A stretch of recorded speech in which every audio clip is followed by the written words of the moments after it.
Yo, yo, yo, people. Hello and welcome back to the United Enigma. It's the very first one. What is it? It's a guest show with myself and, of course, you see up there, the Stretford Royals. Had to go for a little royal theme. You can see in the thumbnail, you can see the World Cup, the Colosseum, the soldiers, everything here. It's a real regal theme we got here because we got the Royals in here. I'm going to pass you over now to Worthy, one of the admins for the Stretford Royals Discord server, Man United server. Check that one out. Go on, Worthy.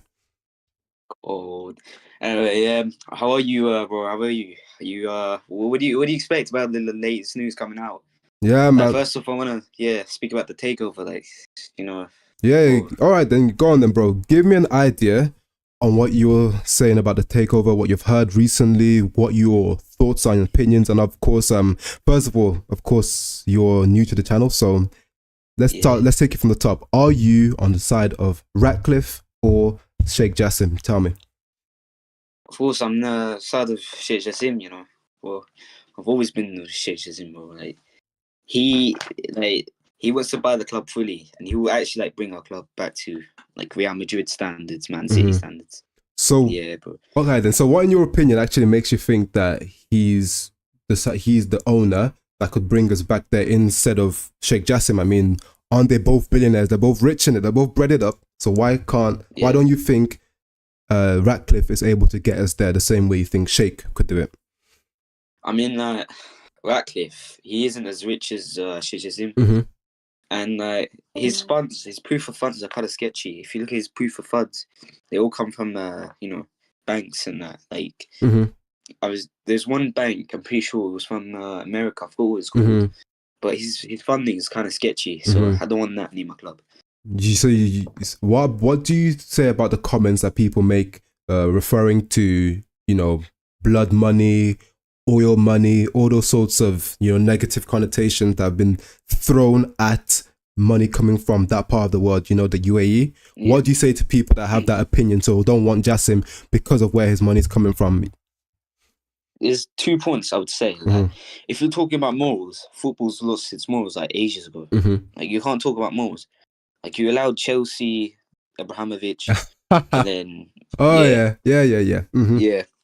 Man City, and then PSG. So if you're talking about morals, football's already died with morals. So you can't start. And the second point is it's not really Qatar who's buying it. It's a Qatari man who's born into a very wealthy family. So yeah. Yeah, bro. Okay, fair enough. We've actually got TJ in the house, another member, guys. Of course, you don't know, but that's another member, one of the admins of the Stretford Royals. He's going to be on the future shows moving forward, so it's lovely to see him here. Just going to read out his latest comment. He just mentioned that in his opinion, Jassim's bid is sketchy for me. He says he's worth around $1 billion and has $6 billion to throw around. I understand what you're saying, TJ, but what I would say about that is actually Jassim, correct me if I'm wrong, Worthy, I know you know about this stuff, but Jassim, his family is who are worth, the sort of 300 plus billion you've seen put out there in the media for what their family's net worth is. He himself, as an individual person, he's worth, as you're saying there, about $1 billion. But his family, who of course would be very much involved, because in their sort of culture, Arab culture, they're very much a family unit. Like the family money is kind of like everyone's money. Correct me if I'm wrong, Worthy. So if their family's worth that 300 plus billion, they're gonna put that money and give that investment to the son in Sheikh Jassim to be able to go out there and acquire Man United, which isn't just good for himself, it's great for the family, the branding of the country. This is one of the biggest brands in the entire world. Put football to one side, Man United is one of the biggest brands in football in the world in general. If you look at what trends on Twitter, you always see United at the top, irrespective. So that's going to be great for Qatar in general. So that's why the investment will come from the family. So I wouldn't really look too much into what his individual wealth is, because if you look at Ineos anyway and Ratcliffe is going to go borrow money at some point from investment funds. How's that any different from borrowing additional money from your family's funds? You know what I'm trying to say? But I would say if you can't afford United, I would say at least make a consortium. Bring in another billionaire, bring in 3 billion. That's what Chelsea have done. That's what Todd Bowley's done. He's got there's 3 different billionaires investing in Chelsea, at least 3 or more.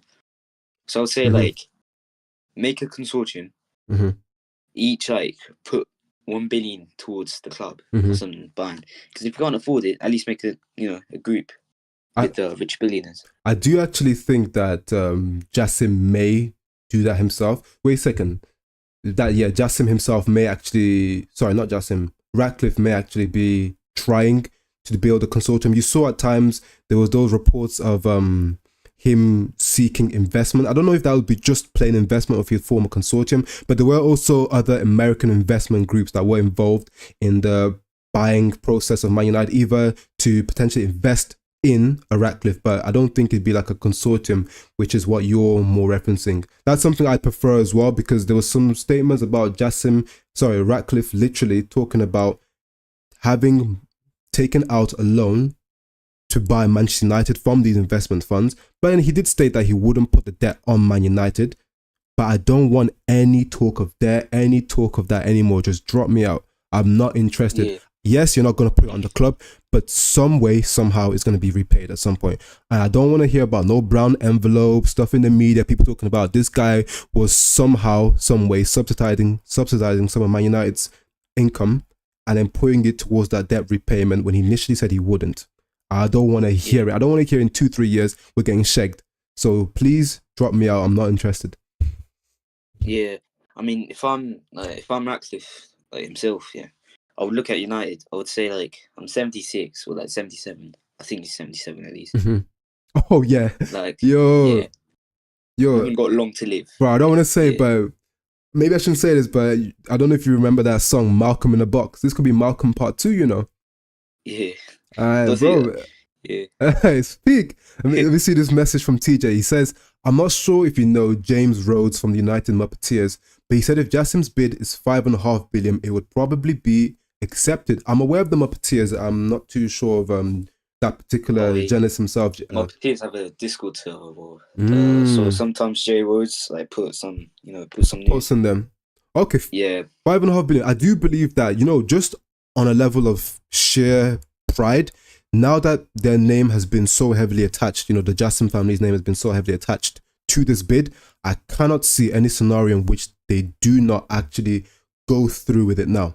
Because if it's a question of money, yes, pride is a factor. You don't want to be feeling like you're getting, completely have your pants pulled down basically by the Glazers. However, I'm sorry, at a certain point, they're already getting their pants pulled down right here, right now, because they've already bid more than 50% of what Man United is worth, which is around 3 billion or 2.5 to 3. They've bid 5 already. I'm sorry, that's over 50%. You already got your pants pulled down. Might as well go the whole way, fam. Do you get what I mean? That's just my opinion on that.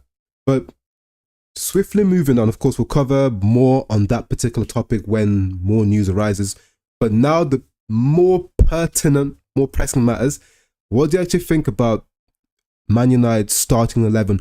What should our starting 11 be moving forward? Before I give mine and yours, and before we discuss our picks, just tell me what your picks would be before we get into the discussion. So my picks for the lineup. Yeah. Okay, so I'm gonna start. Even though Nana, like he's been like quite bad recently, he's been mad. It's fun, like new keeper. He needs to, learn the new ways. You know what I mean? So I think I'll start with Onana.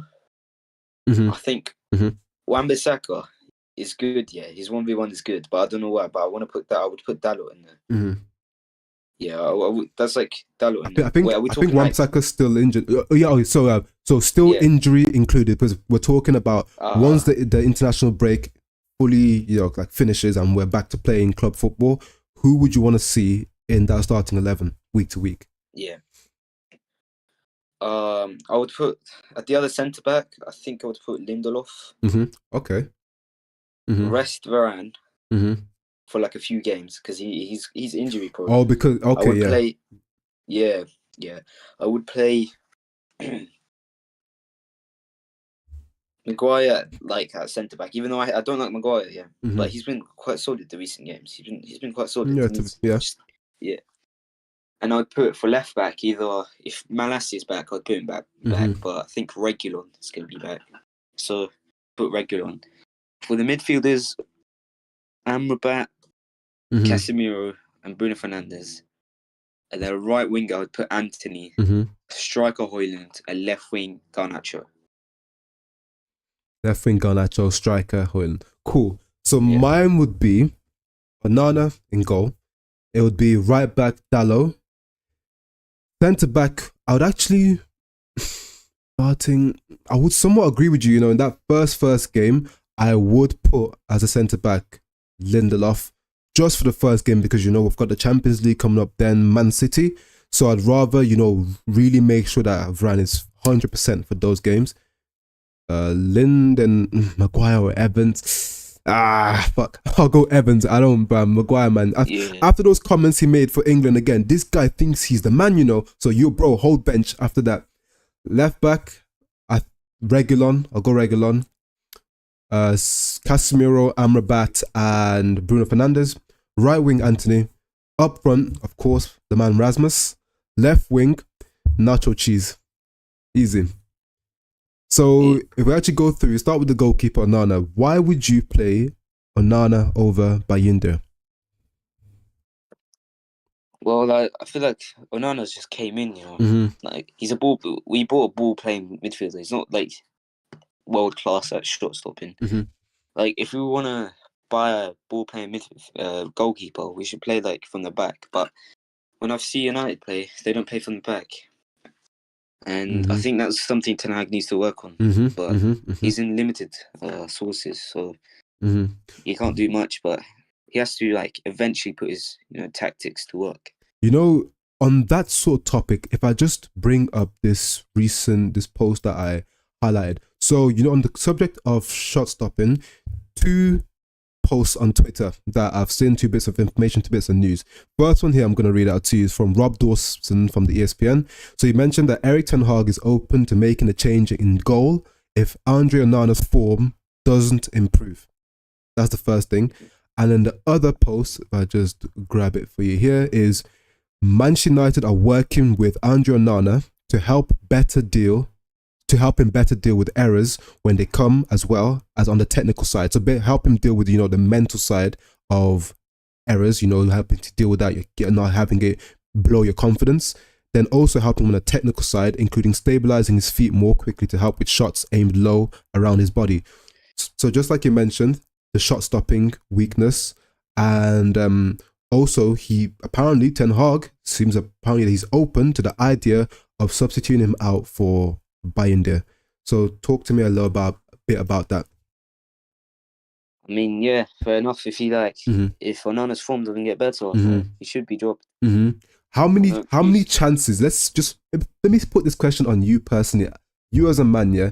How many more chances are you willing to give this brother before you say, yo, I want to see you play it out. I want to see you get through this patch because I've seen what you've been capable of in the past. I know you're right for the system, but you're just not cutting it. How many more chances would you give this guy before you're like, yeah, bro, out? Yeah. How many more chances would you give him? In terms of how many more mistakes? I think I would give him until January. Or end January that time. So yeah. So he has enough time to develop and hopefully get better. And I don't think mentally Onana, anything from social media will get to Onana, because he has said before he doesn't listen to social media. He's got a strong mentality, Onana has. So I think he just needs to improve his form, improve his shot stopping, and I'll give him until January, end of January, sometime around that, because that's long enough. That's 2 months. That's fair enough. Then I hear that. I'm of the same opinion. Give him that first sort of 6 month, first half season to acclimatize to the league, acclimatize to the new back four, the new players, and before you really and truly start wanting to drop and call out your newer signings, because I think that's the last thing they need. This comment that TJ made here saying he has a huge agenda against Lindelof, bro, I am with you on this. I will definitely cover this when we get to the centre-back position that we discussed in the lineups we would have.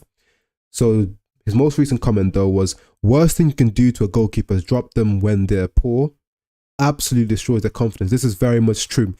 A post actually shared into the Stretford Royals Discord chat, I believe yesterday, was actually in the first first, I believe was it 10 games? First 10 games for both De Gea and Onana.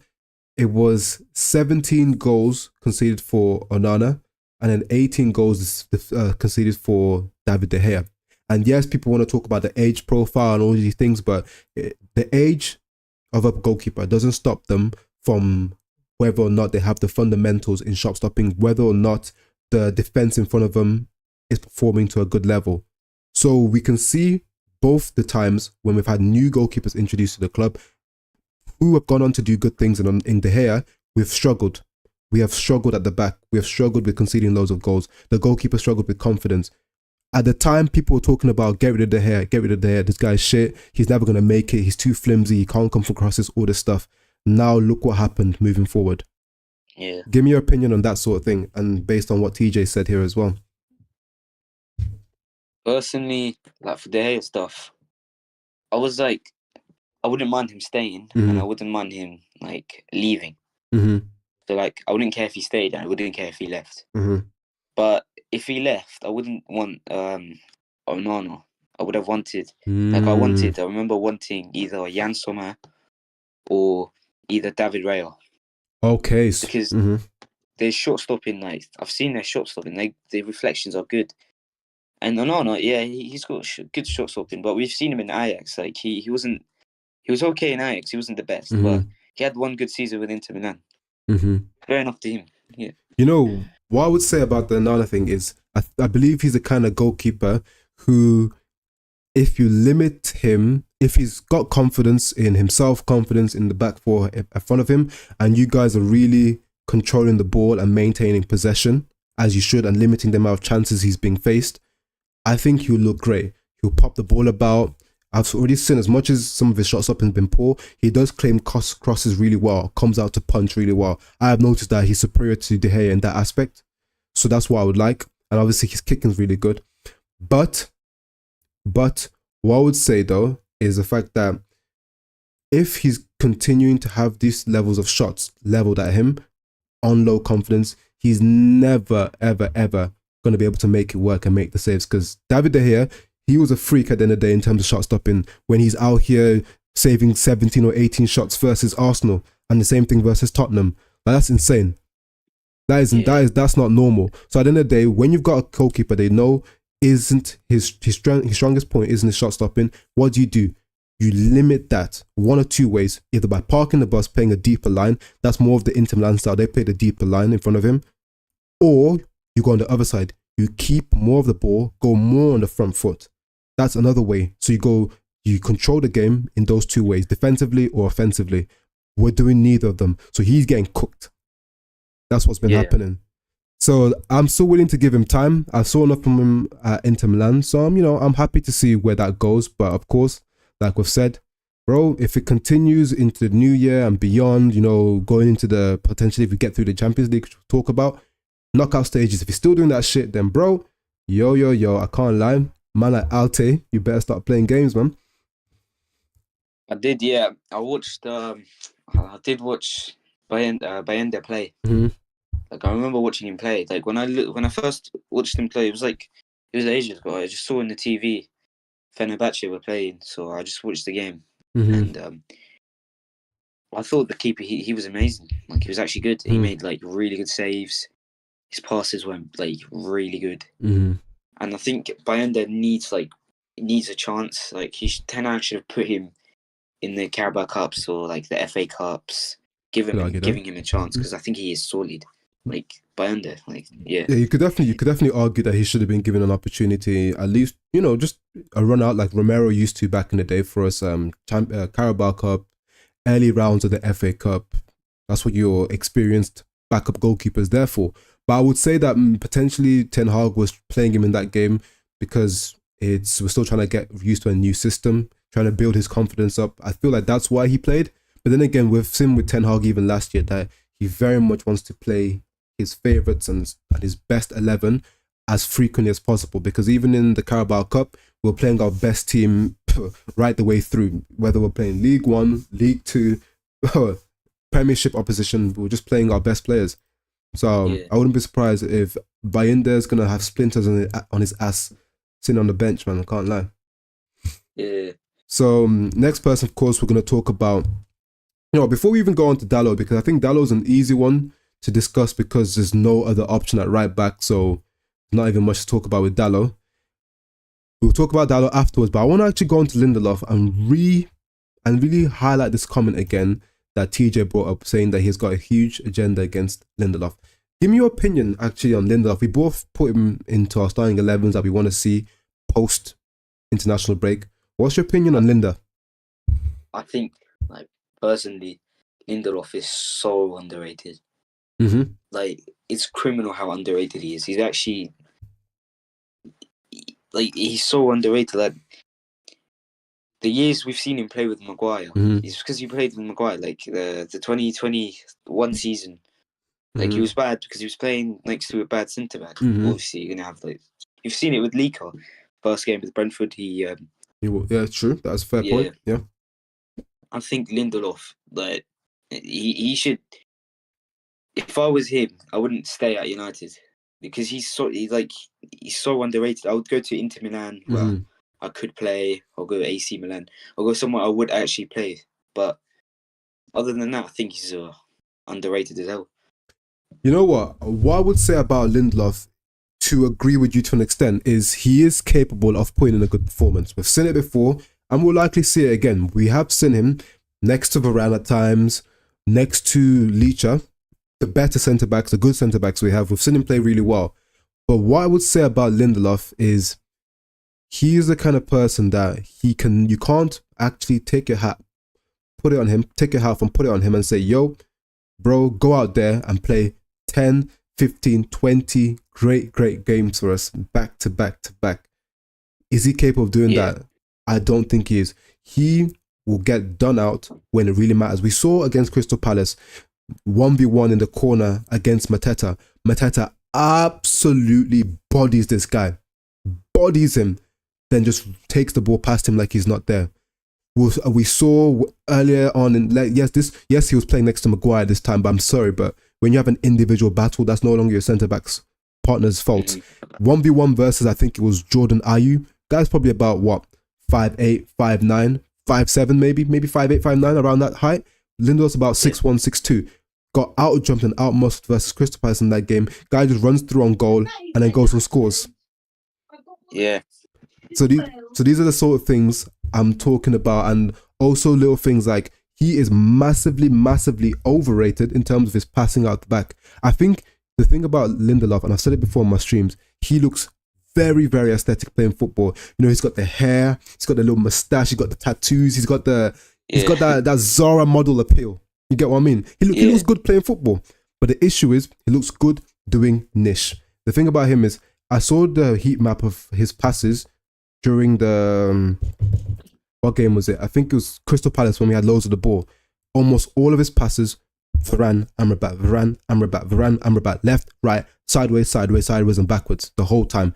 In the game, I don't think he even progressed the ball more than twice. The stat may have even been 0. I might be getting it wrong. It may have been 0. Exactly there. As you're saying, TJ, he does not break lines. What he's good at times is a Hollywood ball over the top, because you remember the couple of times Rashford scored off of Lindelof's long passes in the past? He got that in his locker, and that's fair enough.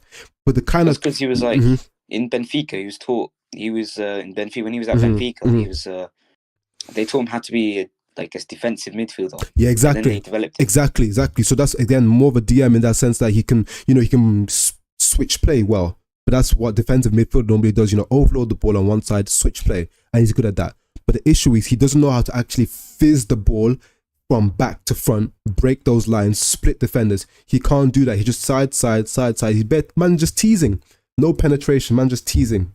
That's the issue with the guy. And you couple that with the fact that he's not actually defensively flipping solid. Varane for me, Varane looks like Bambi on ice playing football. The guy, when he runs with the ball, you're thinking, his knees are about to snap. But the thing is, he actually carries the ball better than Lindelof.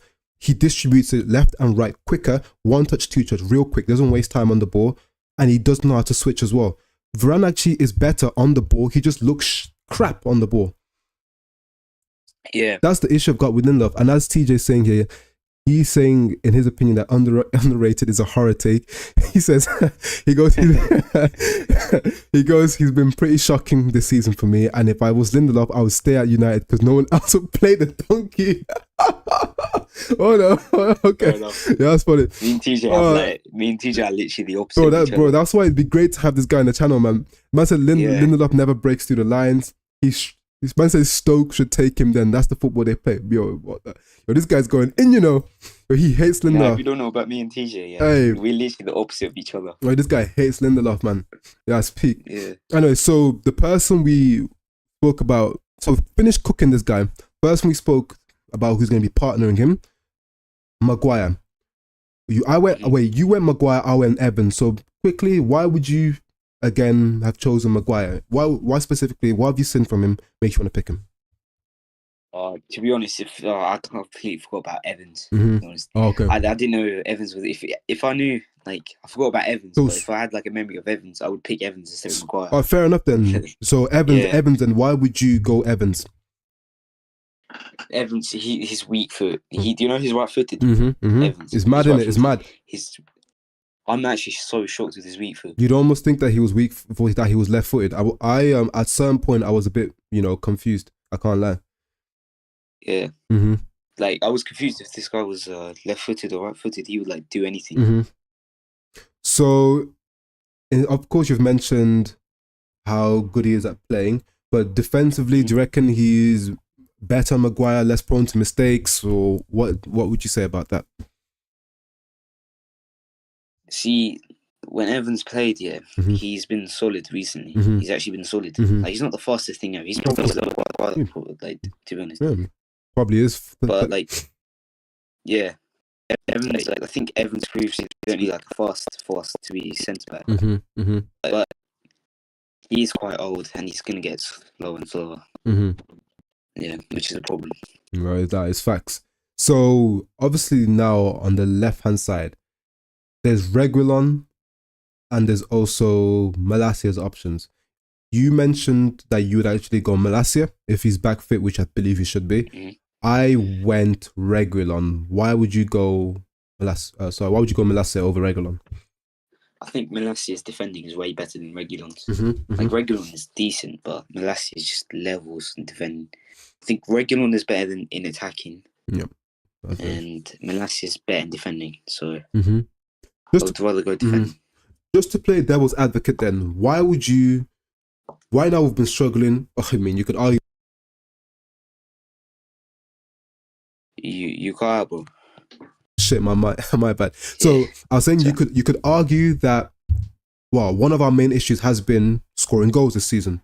Yes, we've struggled defensively, but it's very much been putting the ball in the back of the net regularly and creating enough high-scoring chances for our forwards. So, how comes you'd rather play the more defensive fullback, who, yes, I agree is also better defensively, than the one that's better going forward if we're struggling currently with goals? What's your opinion on that? I think currently, we're more struggling defence. Mm-hmm. I think for the attacking wise, I think the only problem is, I think Anthony's a creative winger. Rashford isn't a creative winger. Like, Rashford, he just dribbles with the ball and tries shoots if he's lucky. Like, Rashford has that passing. Like, he's got good passing. Like, I've seen Rashford passing and crosses. He's got good crossing and passing, but he's like, when he IQ of football's way too low. Like, he needs to improve. Mm-hmm. And Garnacho, like, we've seen Garnacho, he would like create chances. So if we put Garnacho instead of Rashford, more chances are going to be created. Mm-hmm. And Garnacho actually like comes back on defense. Like, he literally sprinted. His work ethic is like insane. Mm-hmm. So if we like currently, I think we're struggling more in defensively. So if we have a defensive fullback and then we have like a more attacking, like creative chances left winger like Garnacho, and let Rashford bring in his form again, like I think we could win. We could win a couple of games. Cool. So you're more looking to the balance of that left hand side you've picked, which would obviously be the Malacia and Garnacho combination. That's what you're more so looking at. So okay, I understand what you're getting at for sure. But what I would say, and this is separate to the discussion we just had on that, this just shows you where Manchester United currently are. The fact that we're here talking about, should we play this guy who's more offensive but kind of shit going forward, or should we play this guy that's good going forward but kind of suspect defensively? Why are Manchester United in big 2023 still talking about not having fullbacks that can do both? And the funny thing is, even the ones that we are talking about, like Malacia being good defensively or Reguilon being good going forward, they're still not elite in those categories that we say that they're good at. We don't have specialists. Where are the specialists in Man United squad? Where are the specialists that you can say that this guy, for this particular position and all the attributes you need for that particular position, he's at least an 8 in all categories for these attributes you need? Where are the guys? Yeah. Other than maybe like Casemiro, and you say probably like, could argue maybe Højlund at a push, and like Varane. So a couple of people in the spine. Outside of that, I'm really pressed to look for people that are 8 or an 8 plus. It's difficult, man, and that just shows you how far we're falling and why people like Man City, when you had Richard Arnold coming out a couple of weeks ago talking about he doesn't think we're so far off Man City, I'm like, it tells you all you need to know, that he's our CEO. Yeah. He's our CEO, and based on that statement, he probably thinks he's doing a good job, or else he wouldn't make that statement. Embarrassing statement, man. So TJ said here, I think we should sell Malacia and keep Reguilon. Would you sell Malacia? That's a hard one. I would sell him to get. I wouldn't get Reguilon, but I would sell him to get, like, if we have the Qatari ownership, I would sell him to get like a really good left back, probably like, I don't know, Tio Hernandez. Yeah. 100%. If we're playing the right kind of football that Man United should be getting, that's the player you've got to be going for. And I don't actually think he's going to be as expensive as some would think. I know it's pretty pricey anyway, but 60 million for someone of that quality in this market, 50, 60? At what age? Like 20, 25? Come on now. Only problem I got with Tio Hernandez is, like, sometimes when he attacks and then comes back on defense, he can like he could be, you know how you lose some stamina when you run so much. He can lose some stamina and get confused. Okay, so you think so? Wait, does he make like rash challenges when he's tracking back because he's tired? Yeah. Or one of them ones. The only thing I'd say is at least he's got the recovery pace to get back. Yeah. So moving on now. This is a big one because a lot of people currently have issue with this guy. Casemiro in that position. CDM, we've both said we'd still have him playing there. Tell us in the chat, and obviously yourself, Worthy, would you be starting Casemiro and why? I would be starting Casemiro. Like, I don't get why he's getting so much hate. Like, he's done more tackles than Amrabat. Like, against, like, when I watch him play, he does more tackles than Amrabat. So I don't, like, when against Brentford, you can clearly see he does more tackles. He literally does more tackles than Amrabat. I don't think Amrabat did do some tackles, but I think Casemiro did more. But yes, like, I think Casemiro, like, he's not like he was last year. But you have to, like, admit, like, he's getting older. So you can't control it because he's getting older and older, and form starts to drop. And then, well, hold on 1 second, sorry. No worries. 1 second, sorry.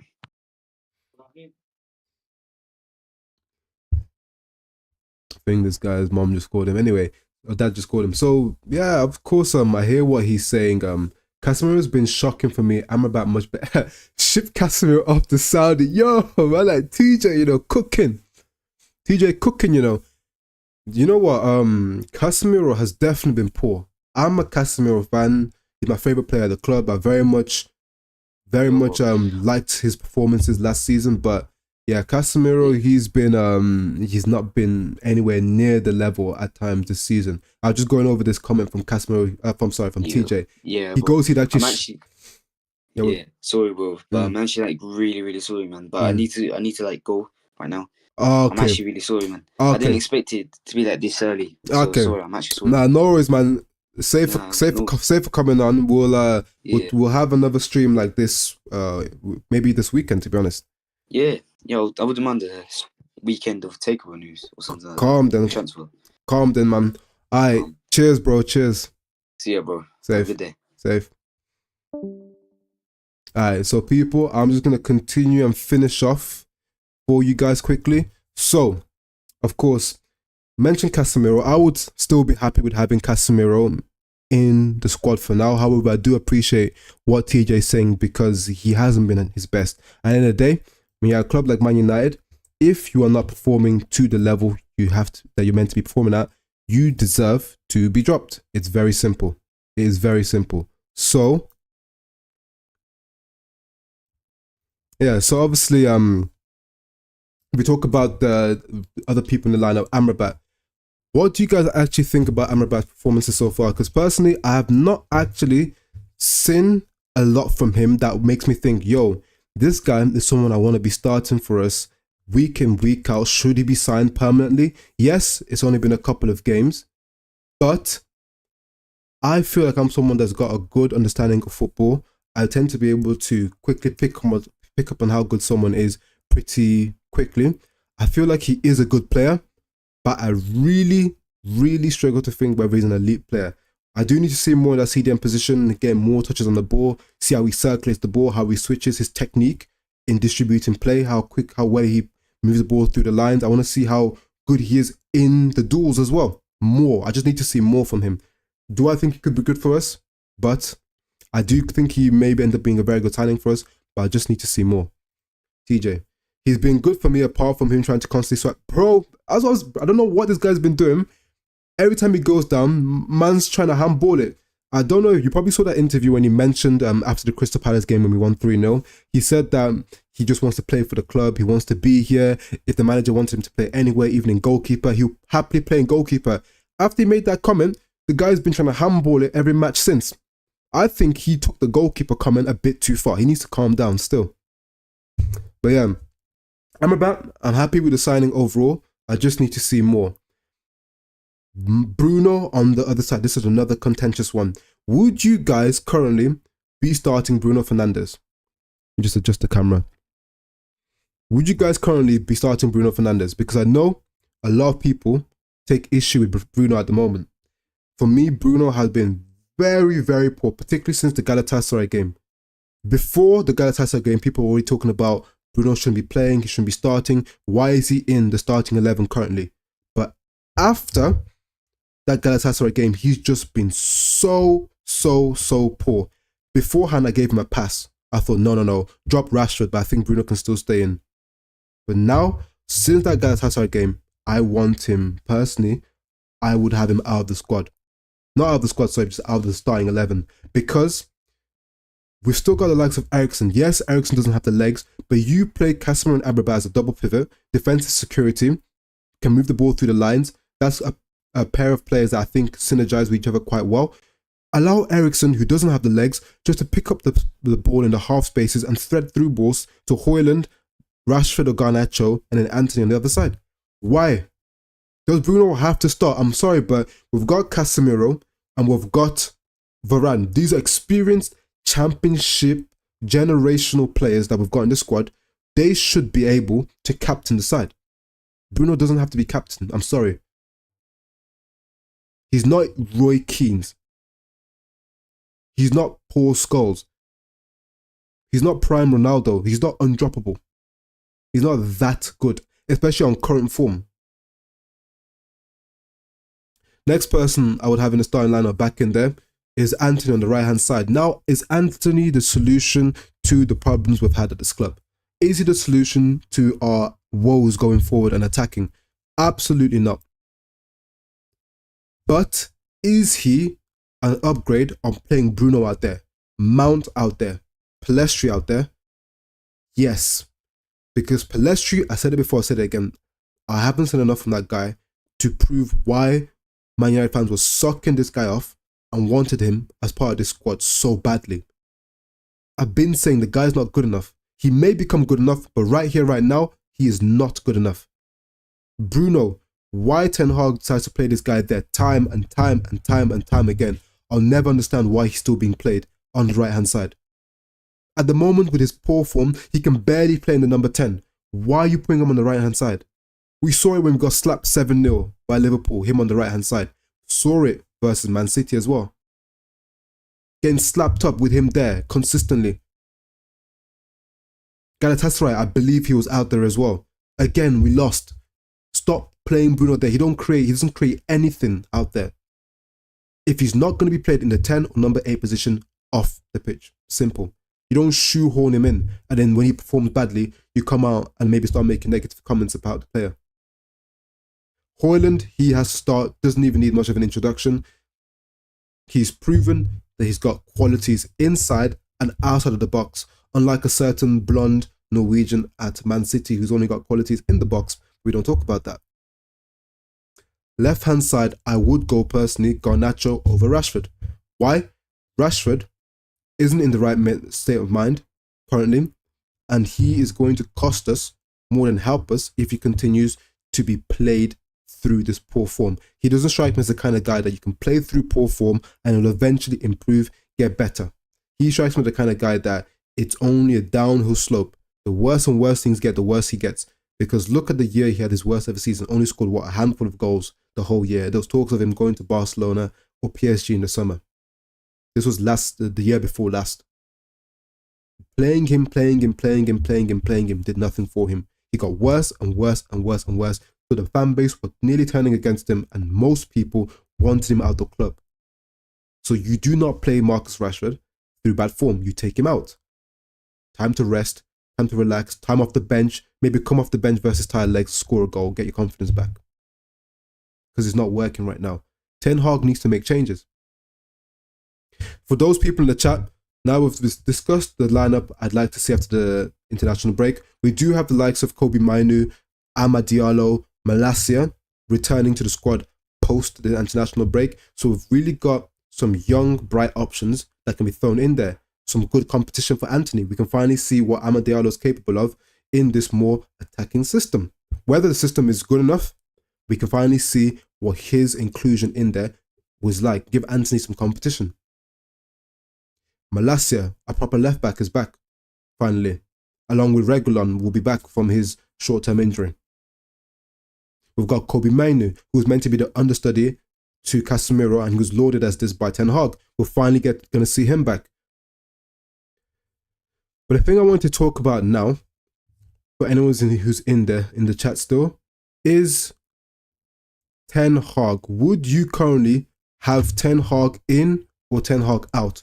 For the people that I haven't spoken to, if there's anyone in here from Stretford Royals or just anyone in general watching, any Man United fans, are you in the headspace of being Ten Hag in or out? I'd like to know. Because currently, if we even put that aside for 1 second, there are conflicting reports everywhere you look on the internet. 1 minute, it seems as if the manager, he's been backed, the club want to keep him, there's no issues at all. You know, Man United have 100% faith in the guy. In the next minute, you're seeing dressing room unrest. You're seeing Christian Eriksen coming out saying he's unhappy with his playing time currently. Feels like the manager favours players like your Hannibals and your Brunos and your Mounts over himself. You're seeing, for example, Rashford and Casemiro's reaction after the late comeback win against Brentford. The camera panned to them. They did not look happy at all. That man looked pissed just after we got a last-minute winner. Sat on the bench looking pissed. So there are the murmurings of dressing room unrest, and you couple that in with the poor form. Is this manager walking a tightrope? Could this guy be on his way out? Personally, in my opinion of Ten Hag, I'm actually Ten Hag. I wouldn't say in or out. I'm what you call Ten Hag doubt. I doubt whether he can fix this problem that we're currently facing. I highly doubt him.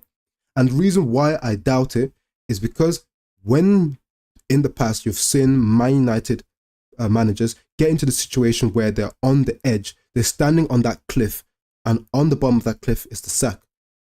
Ten Hag is currently standing on the edge of that cliff, looking down it, and it's a walk down a path that no Man United manager before, since Alex Ferguson, has been able to look down that path and walk away from it without falling. Has this club ever given a manager the opportunity to go beyond a poor run of form? Losses, potential unrest, giving them the opportunity to get rid of players that are causing dressing room unrest, give him the opportunity to work out his tactics, get enough of his players to make his system work. Whether or not his system is good enough, that's left to be seen. You could argue due to the poor results against the teams like Galatasaray, teams like Brighton, teams like Wolves, who you won but struggled against, the amount of games we've lost this season, 6 and 11, you could argue, irrespective of players or dressing room rest, just anything in general, we should be winning these games. Just because on the pitch, the manager should have been doing his talking this season. We're unable to create and score goals.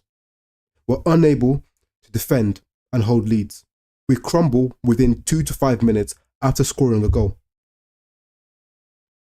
That's why I'm very much Ten Hag'd out, and the reason why I don't have supremely strong opinions on whether I believe the manager will be here or not. The reason I have these thoughts is because at the end of the day, Ten Hag is in the club at a time where hopefully, I'm sure all you guys will say this as well, hopefully we get taken over by Qatari.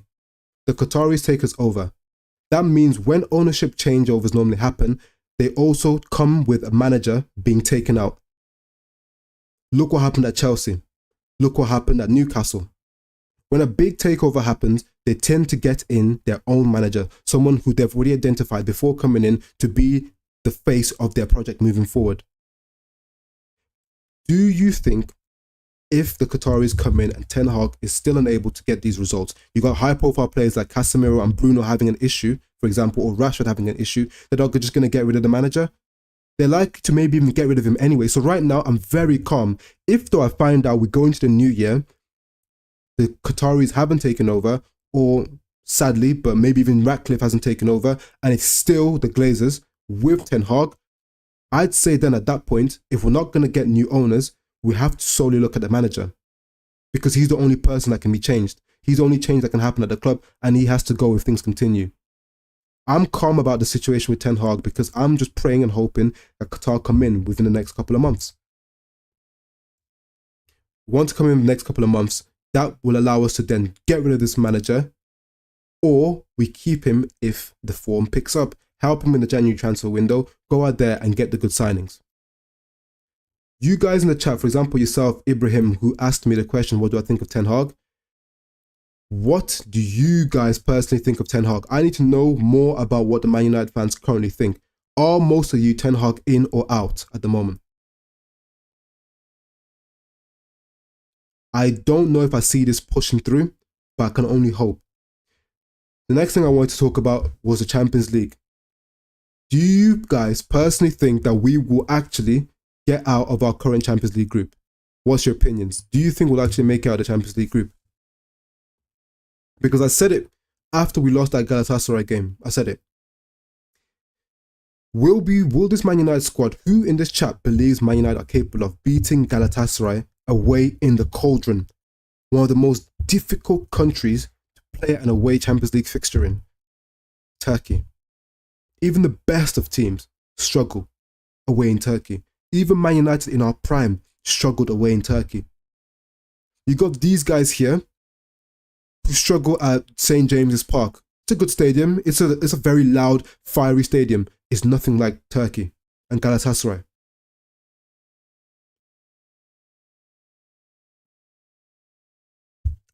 Jim Ratcliffe's valuation is over 5 billion.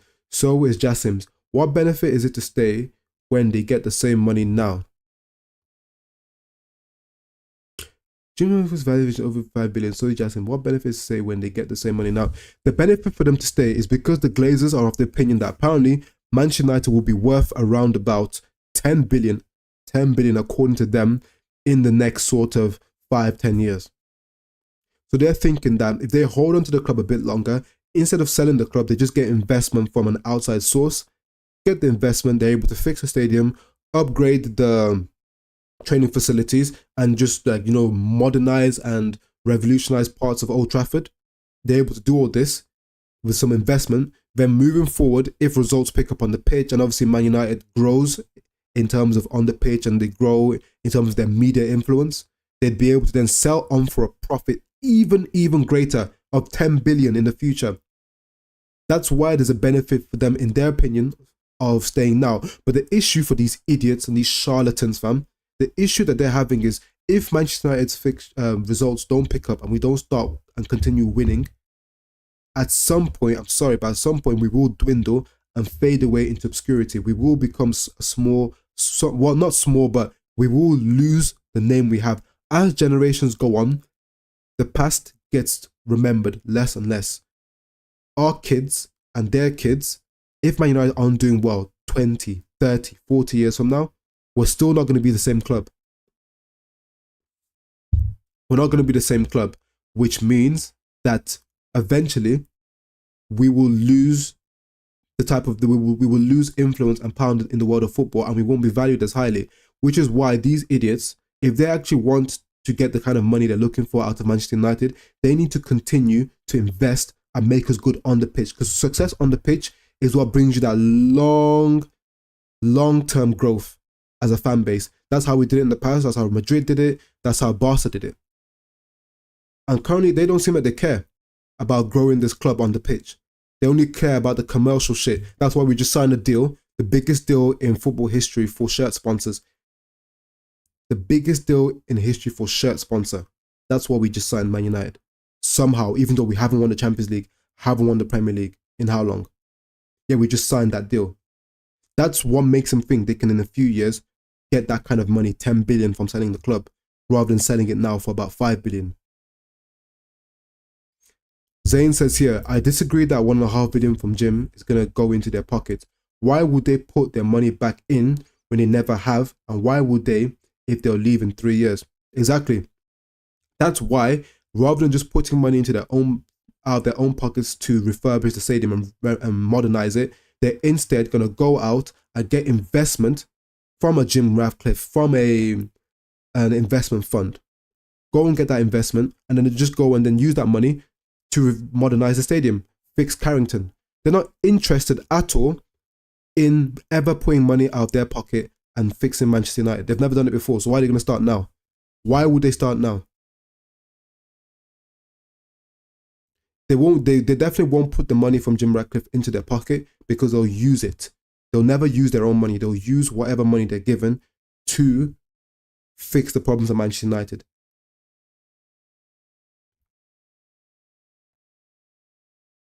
Yeah, last thing I just wanted to cover quickly, go back to, was just the Champions League issue. Manchester United, I think we're staring down the possibility of us not getting out of the Champions League group. I don't want to be that guy. But I am very much concerned that we won't be able to make it out of the Champions League group. I'm concerned. And the reason why I'm concerned is because, bro, we are shit away from home. We're struggling at home as well.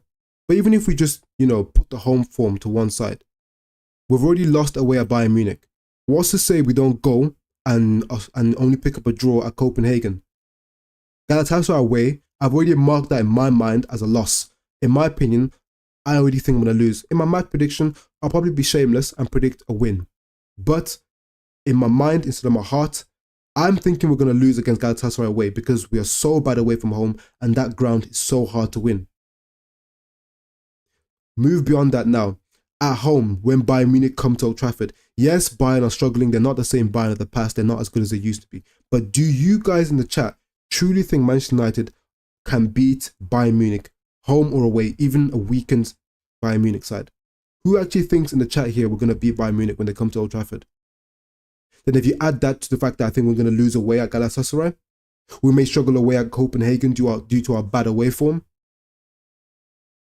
it wouldn't be surprising if we finish off this group with only anywhere from 3 to 6 points, which would see us out of the Champions League. Ben Jacobs did say that if Ratcliffe that it would be difficult for Ratcliffe to invest as a minority, so there would be a short-term pain. Also, without control, he can't clear the debt. I'm sure that's another thing about Ratcliffe. Ratcliffe can't clear the debt at Man United. In fact, he won't clear the debt at Man United. He already said it in his statement that he wouldn't be clearing the debt. What he did say, though, is he wouldn't add on additional debt to Manchester United, and whatever loans or investments that he takes on from an external source to pay for Manchester United, he would use that money and repay it separate from Man United. He wouldn't, make Man United as collateral for the investment, which is what, of course, the Glazers did in the past, put the debt onto Manchester United. Ratcliffe would not do the same thing, which is better. However, I'd rather the Jassim route, which is just to straight up wipe away the debt in its entirety. Zayn. Maybe this means nothing, but Jassim's dad today posted he met the CEO of Goldman Sachs, okay, the big investment bank, the same people that are advising and helping Ineos. Yeah, it probably does mean something. Of course, if you just follow the trail of money in general in life, you'll always find links. There's no surprise that a big organization like Goldman Sachs will be speaking to both Ineos and the Jassims. Think about it, there's not many billionaires in the world, so it's a very small circle. So the sort of advisories or the organizations that billionaires use, most of them will tend to use it because whoever a billionaire is using is obviously going to be the best of the best because it's the best money can buy and they have all the money in the world. There's no surprise there. If I just briefly have a look at some of the more recent stories that we've been seeing, I'll just put it on here for you guys. So look, apparently Man United officials are looking at whether the post-World Cup busy schedule has played a big role in the injuries we've been having. United have played 41 games from the end of December to the end of last season, the same amount of games as Villa and Brentford did the whole of last season. What do you guys currently think about our injury situation that we've had? Do you guys genuinely think that it's the fault of the backed up schedule as to why we've been struggling with injuries? Or do you think there's something else going on? Let me know in the chat. Because personally, we signed a new doctor from Arsenal. We saw an Arsenal's doctor last year who actually helped Arsenal out a lot. They didn't get any injuries last season. So I genuinely think that Man United injury problem is attributed to the fixture backup. But it's not just the fixtures. It's also the fact that this season, we had a pre-season tour in America where we traveled from the East Coast to the West Coast, different states across the USA, played multiple different games. So there's jet lag. Because what you need to remember is when you're traveling through the US, it's basically the equivalent of traveling over a continent. The US map is essentially a continent.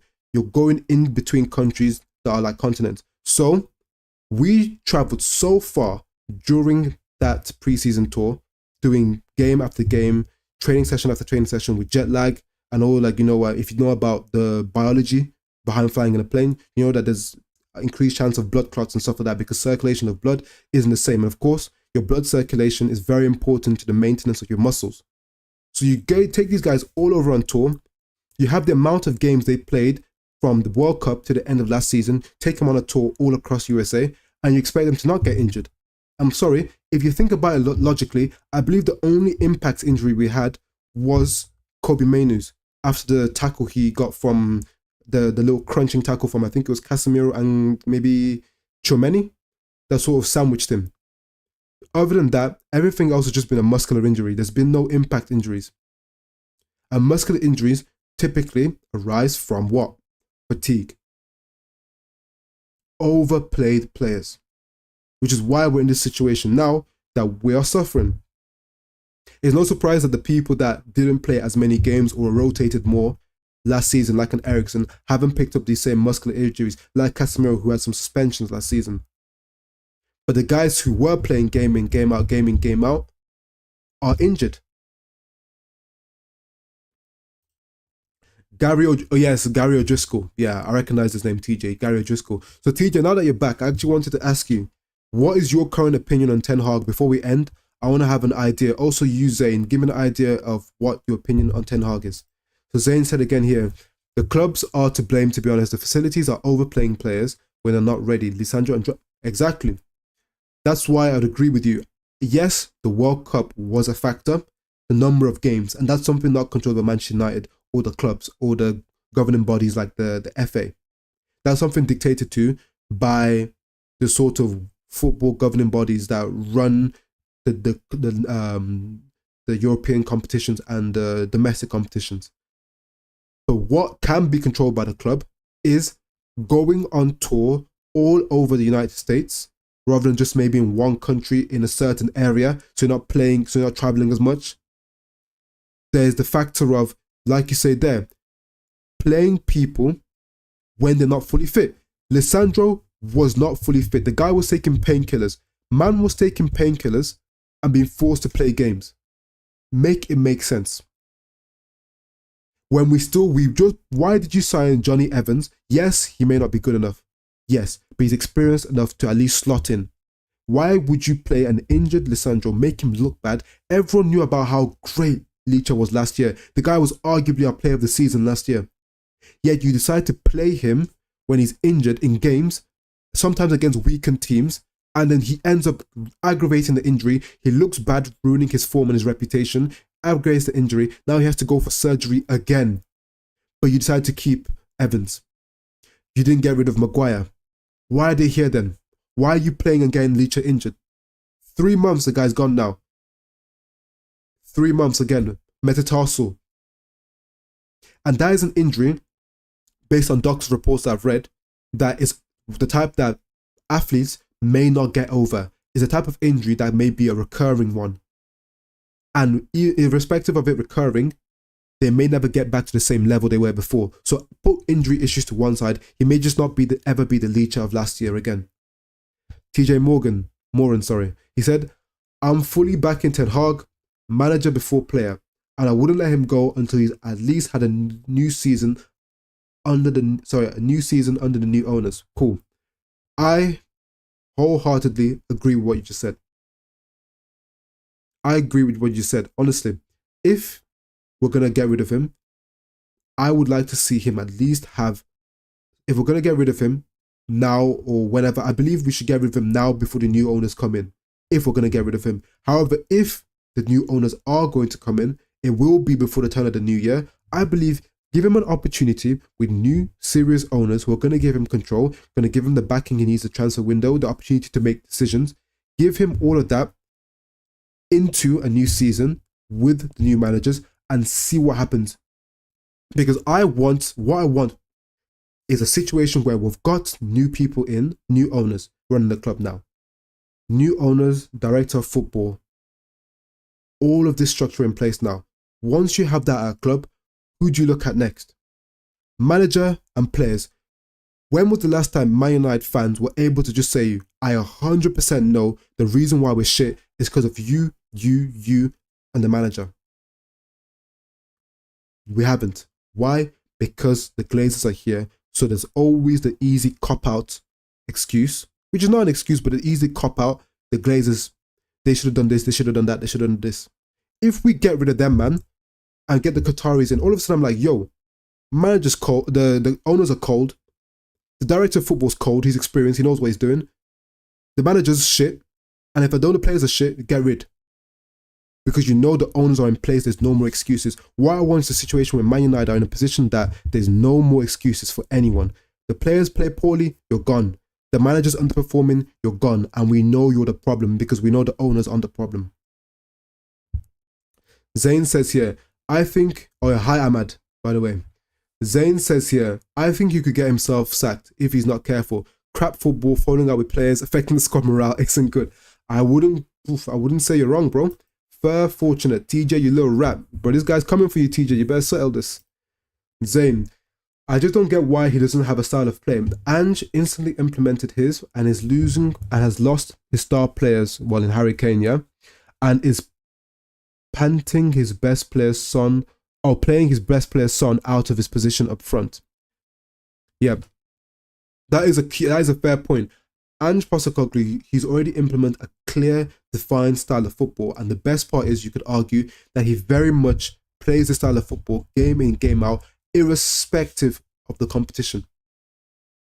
Doesn't matter if he's playing Burnley, doesn't matter if he's playing Sheffield United, doesn't even matter if he's playing Arsenal. He's going to go out there and go and win in his way.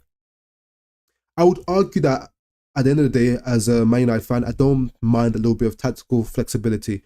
If you're in a high-profile game against a very good team, I don't mind setting up slightly differently than you would against the smaller teams. Because at the end of the day, the main playing style of Manchester United is to win. We are flipping winners, the biggest winners in England, the biggest club in England. So our playing style is to win. Yes, win playing well, but first and foremost is to win. What we see from Ten Hag, though, is At times he's winning, but he's not winning in the right way. Conservative football, last minute goals like McTominay, having to scumbag wins versus Brentford. Is that good enough? Goals on the counter, not able to string a sequence of passes together, open up a team to score a goal. It's all just, just transition, no goal. Sorry, no control. No ebb and flow to the game. It's just pure kamikaze football. You think players like Eriksen and Casemiro can run back and forth the whole game? I don't understand what he's doing. No wonder Cass is looking like he's finished. Cass looks like he's finished right now. Man says Sim Shady, is that the Sim? Is that Sim? I wonder. If that's a Sim I know, bro, we'll be talking about Liverpool one of these days, man. Zayn says, agreed, adapting style for a specific game like the Arsenal one is fine, but against the Brentford and Galatasaray, you should play how you should at home. Exactly. At home, the club of Man United should always be playing their way, strictly their way. Man said want to hunt Erik Ten Hag down. You don't like Erik Ten Hag, yeah? Yeah, exactly. Like you say, Zayn, against the bigger teams, yeah, you can adapt because at the end of the day, it's all about collecting the points.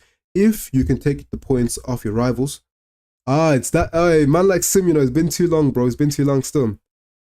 Yeah, so against the bigger teams, if you adapt your style of play, no problem at all. But once you step into the realms of the smaller teams, the medium teams like your Brightons, you impose your philosophy on them. You go out there and say, you're my bitch. You're going to lose, and you're going to lose my way. Very simple. Erik Ten Hag will bring us back to the glory days. Ahmad, tell me, are you being serious in your comment here, or is this pure hopium? Because I can't lie, some would argue you're just hoping, bro. It's pure hope.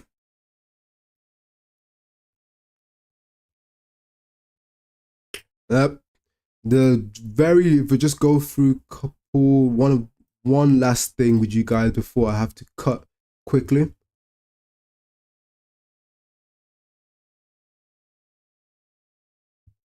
Okay, so looking here, yeah. Looking here, wait, yeah, I'm serious 100%. Okay, fair enough. I'll tell you, I have no problem with that. No worries with that.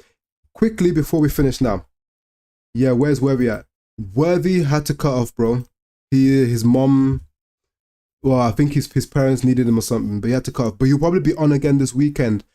I'll be posting consistently in the Stretford Royals Discord. Anyone who wants to come on, any of you fans that want to come on the show, we'll be doing live streams pretty much every day, most days around about this sort of time, or later on 7-8 p.m, between about 6 and 8 p.m. If you guys are on it, we're always posting in the chat. You guys are interested, you're on it, you want to have your opinion and your say on the channel, feel free to jump on. Worthy begging it, yeah, bro.